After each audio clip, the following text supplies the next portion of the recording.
Hello everybody. इस video में हम क्लास 7th की साइंस का फिज़िकल एंड केमिकल चेंजेस जो चैप्टर है वो कंटिन्यू करेंगे।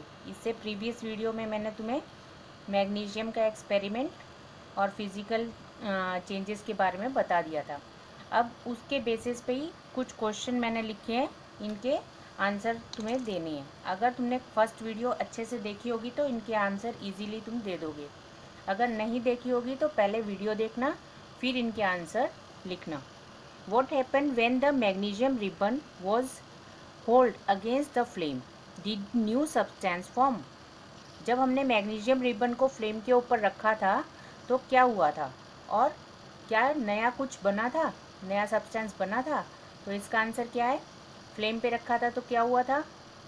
मैग्नीशियम रिबन बर्न करने लग गया था विद कौन सी लाइट? वाइट लाइट, है ना।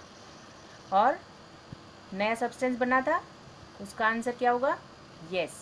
क्या बन गया था हमारा? मैग्नीशियम ऑक्साइड बन गया था। Does the ash look like magnesium ribbon? Can you change it back to magnesium ribbon? Second question क्या है? क्या ऐश जो बन गई थी, राख जो बन गई थी, मैग्नीशियम ऑक्साइड जो बन गई थी बर्न करने के बाद, वो मैग्नीशियम रिबन के जैसी दिखती है? ठीक है। और उसी में क्वेश्चन है कि बैक कर सकते हो क्या तुम मैग्नीशियम की जो राख थी उसको तुम वापस रिबन बना सकते हो? तो इसका आंसर क्या आएगा? नो, क्योंकि ऐश और मैग्नीशियम रिबन दोनों डिफरेंट दिखते हैं और उसको हम रिवर्स भी नहीं कर सकते, यानी चेंज नहीं कर सकते बैक। ठीक है। What was the change in colour of litmus paper when you tested the solution of magnesium oxide? मैंने कर बताया था तुम्हें, मैग्नीशियम ऑक्साइड का जब हम लिटमस चेक करेंगे तो क्या होगा? रेड टू ब्लू बनेगा। ब्लू क्यों होएगा? क्योंकि ये बेसिक इन नेचर होता है। इसको हम एंटासिड के रूप में भी यूज़ करते हैं। ठीक है। What type of change have you observe, physical और केमिकल? तो ये चेंजेस कैसा हुआ? फिजिकल होगा कि केमिकल? केमिकल होगा। क्यों केमिकल होगा? क्योंकि नया सब्सटेंस फॉर्म हुआ है। ठीक है। और रिवर्स भी नहीं कर सकते इसको। Give reason for your answer. Reason क्या होगा? New substance is formed and the reaction is irreversible. Which new substance has formed? क्या नया सब्सटेंस बना था? मैग्नीशियम ऑक्साइड बना था। And new substance formed is acidic और नेचर। एसिडिक था कि बेसिक था? तो हम लिखेंगे बेसिक था। सबके आंसर मैंने फिर भी बता दिए, लेकिन अच्छे से एक्सप्लेन करने के लिए, एक्सप्लेनेशन देखने के लिए फर्स्ट वीडियो जरूर देखना। ठीक है। अब हम पढ़ेंगे, बुक में एक एक्टिविटी है 6.7, खोल के देखो। उसमें क्या लिखा है? एक बीकर है, बीकर के अंदर हमने क्या बनाया? वाटर, डाइल्यूट सल्फ्यूरिक एसिड और कॉपर मिलाकर एक सॉल्यूशन बनाया। ठीक है। इन तीनों चीज़ों से हमने क्या बनाया? सॉल्यूशन। उस सॉल्यूशन का नाम है copper sulphate. Copper sulphate, CuSO4 उसका फॉर्मूला है। कॉपर सल्फेट को हम फॉर्मूला रूप में कैसे लिखते हैं? CuSO4 लिखते हैं। तो ये सॉल्यूशन का कलर हम ऑब्जर्व करेंगे तो वो कैसा होगा? ब्लू कलर होगा। ठीक है। तो अब इसमें हम कोई ब्लेड या कोई नेल यानी कील डाल सकते हैं एक्सपेरिमेंट करके देखने के लिए। तो ब्लेड डाला हमने इसमें, ब्लेड डाल के इसको थोड़े टाइम के लिए छोड़ दिया, 1 घंटे के लिए सपोज हमने छोड़ दिया। कॉपर सल्फेट सॉल्यूशन में ब्लेड डालकर छोड़ दिया। ठीक है। तो हम क्या देखेंगे? हम देखेंगे कुछ समय के बाद उस सॉल्यूशन का कलर चेंज हो जाएगा। कलर कैसा हो जाएगा? ग्रीनिश कलर हो जाएगा, जिससे हम समझ जाएंगे कि ये सॉल्यूशन में अब फेरस सल्फेट है, ना कि कॉपर सल्फेट। और हम ब्लेड को बाहर निकालेंगे, उसके ऊपर ब्राउन कलर की ऐसे कुछ लेयर दिखाई देगी।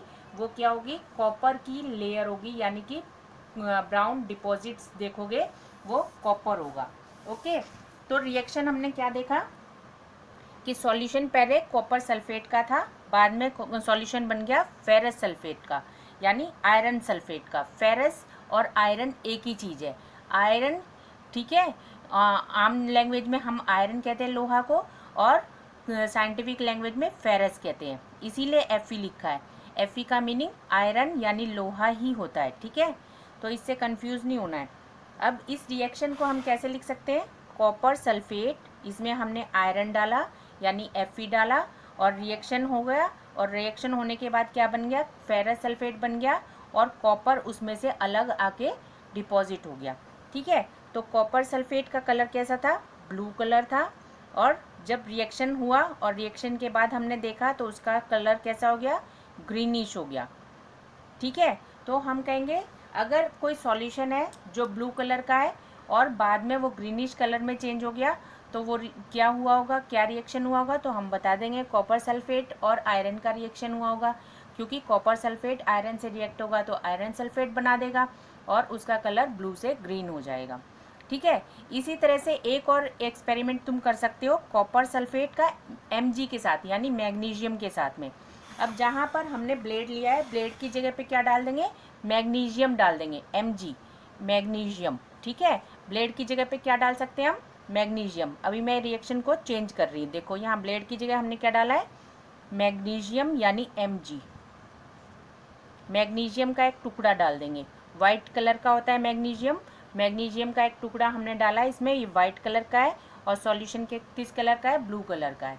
ठीक है, कुछ समय के बाद हम ऑब्जर्व करेंगे तो कैसा होगा, अब हम जब ऑब्जर्व करेंगे तो ये जो हमारा मैग्नीशियम का टुकड़ा था, ठीक है, ये जो होएगा इसके ऊपर हमारी कॉपर की लेयर आ जाएगी। कॉपर की लेयर कहाँ आ जाएगी, मैग्नीशियम के टुकड़े के ऊपर, और इसका कलर जो होएगा ये मैग्नीशियम सल्फेट बन जाएगा, और इसका कलर जो है कैसा बन जाएगा, ग्रीन से वाइट हो जाए, ब्लू से वाइट हो जाएगा इसका कलर। ठीक है, यानी कि अलग अलग मेटल के साथ में, अलग अलग सब्सटेंस के साथ में रिएक्शन होने से अलग अलग कलर आते हैं, यानी कि सेम ही कलर आता है। कॉपर सल्फेट का जब हमने Mg यानी मैग्नीशियम से रिएक्शन किया तो वाइट कलर में चेंज हो जाएगा, ब्लू से वाइट में चेंज हो जाएगा। अगर ब्लू से ग्रीनिश चेंज हो रहा है तो हम समझ जाएंगे आयरन के साथ रिएक्शन है।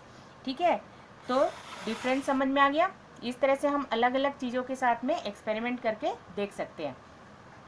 अब कॉपर सल्फेट फेरस और फेरस सल्फेट कॉपर, ये हो गया हमारा प्रोडक्ट, यानी इन दोनों ने मिलकर रिएक्शन किया और ये हमारा रिएक्टेंट हो गया, ये हमारे रिएक्टेंट है, ये प्रोडक्ट है। रिएक्टेंट मीन्स जिन्होंने मिलकर रिएक्शन किया, और प्रोडक्ट मीन जो बन गया रिएक्शन के बाद में बन गया।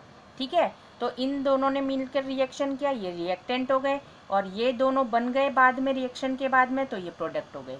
ठीक है, तो ऐसे रिएक्शंस को हम क्या कहते हैं, डिस्प्लेसमेंट रिएक्शन कहते हैं, जिसमें सॉल्यूशन में पहले कुछ और चीज़ थी और बाद में कुछ और चीज़ बन जाती है। जैसे यहाँ पर सल्फेट के साथ में पहले कॉपर था और बाद में सल्फेट के साथ में मैग्नीशियम आ गया, तो यानी कॉपर की जगह पे मैग्नीशियम आया, उसको डिस्प्लेस करके मैग्नीशियम आया, कॉपर को हटाकर मैग्नीशियम आया, यानी डिस्प्लेस करके आया, इसीलिए इस रिएक्शन को हम डिस्प्लेसमेंट रिएक्शन भी कह सकते हैं।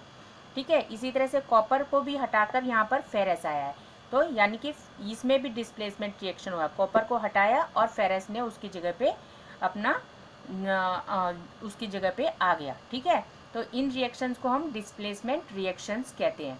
ठीक है, तो ध्यान से इन चीज़ों को सीखो, क्योंकि नेक्स्ट क्लासेस में भी तुम्हें ये रिएक्शंस फिर से पढ़ने पड़ेंगे। तो नेक्स्ट वीडियो में हम इसके आगे और भी रिएक्शंस करके देखेंगे, जैसे विनेगर का, ठीक है, और सोडियम कार्बोनेट वगैरह का। ठीक है, और रस्टिंग, गैल्वेनेशन, और हमें क्या, गैल्वेनाइजेशन और क्रिस्टलाइजेशन, ये सब मैं और भी तुम्हें एक्सप्लेन करूँगी नेक्स्ट वीडियो में। तो नेक्स्ट वीडियो नहीं देखना मत भूलना। सब्सक्राइब, लाइक और शेयर ज़रूर कर दिया करो। Okay, thank you.